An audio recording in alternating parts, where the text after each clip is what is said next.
What's cooking, guys, and welcome back to my channel. In today's video I'm making this creamy butter chicken. Butter chicken is such a classic Indian and Pakistani dish, and it is popular all over the world. So I'll be sharing my recipe with you guys today, so stay tuned for the recipe. Do consider subscribing if you're new here and you'd like to join my foodie family, and also hit the bell icon so you're notified every time I upload a new video. And now let's get cooking.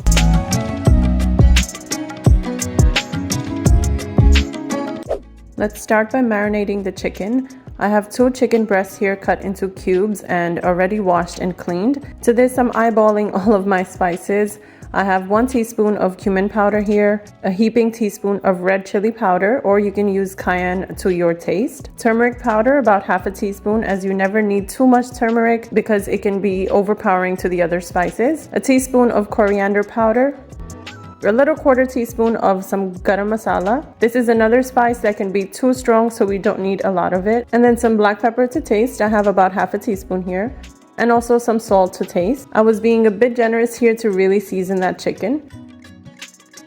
Then I have some homemade ginger garlic paste. I'm adding in a teaspoon of that. And then I have 2 heaping tablespoons of yogurt, which also helps for the chicken to stay tender. And then I have half of a fresh lemon, and I'm going to squeeze in the juice. This was a nice juicy lemon, so I didn't need more than this.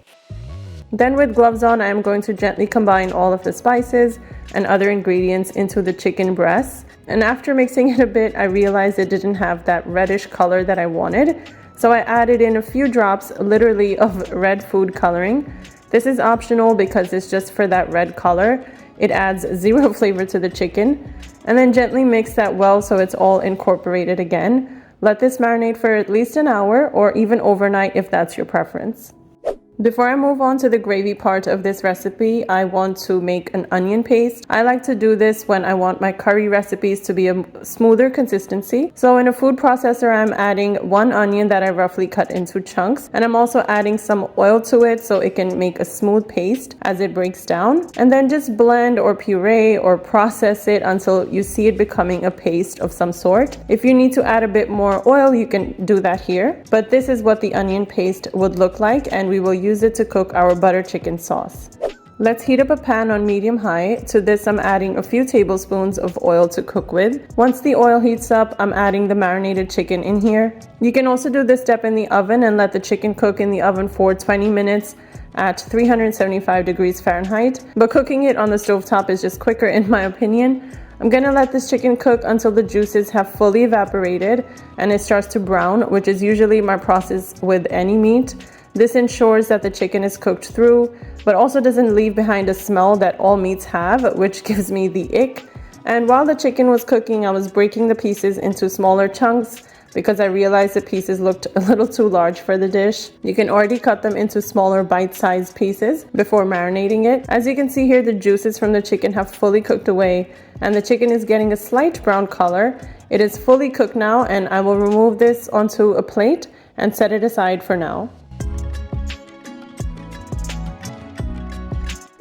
Now to make the sauce in the same pan without washing it, you want all the cooked chicken flavors in there.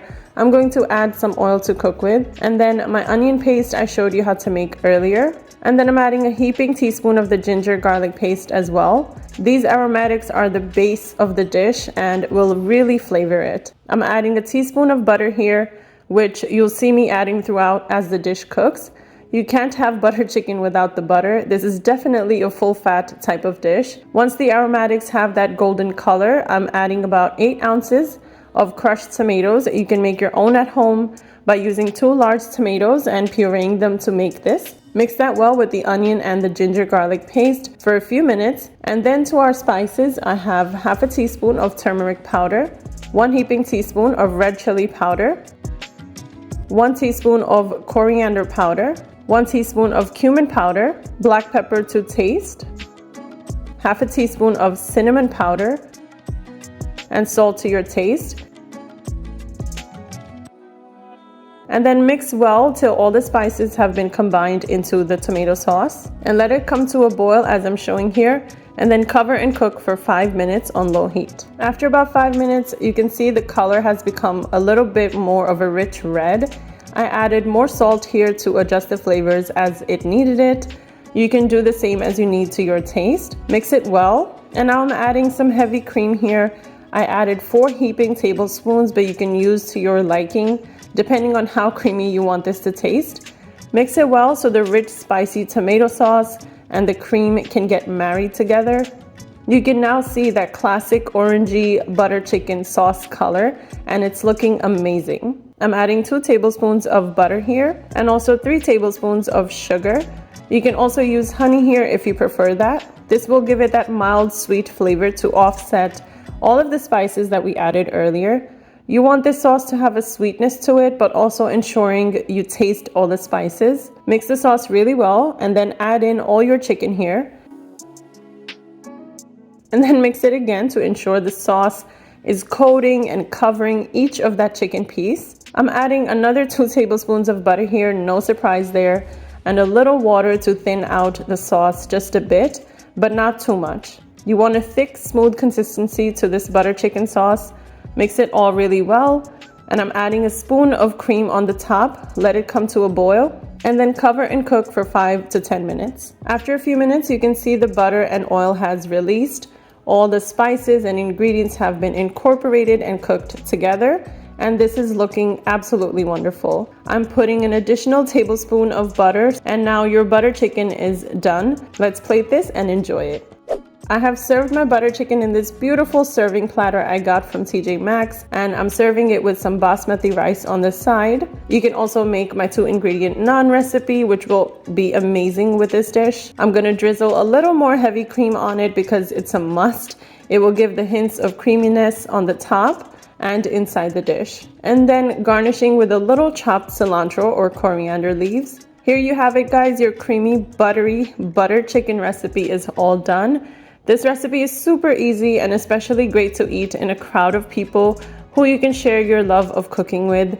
This is such a classic Indian and Pakistani dish that makes you feel all cozy inside, perfect for the cold autumn and winter months. So I hope you try it out and let me know in the comments below how you enjoyed today's recipe.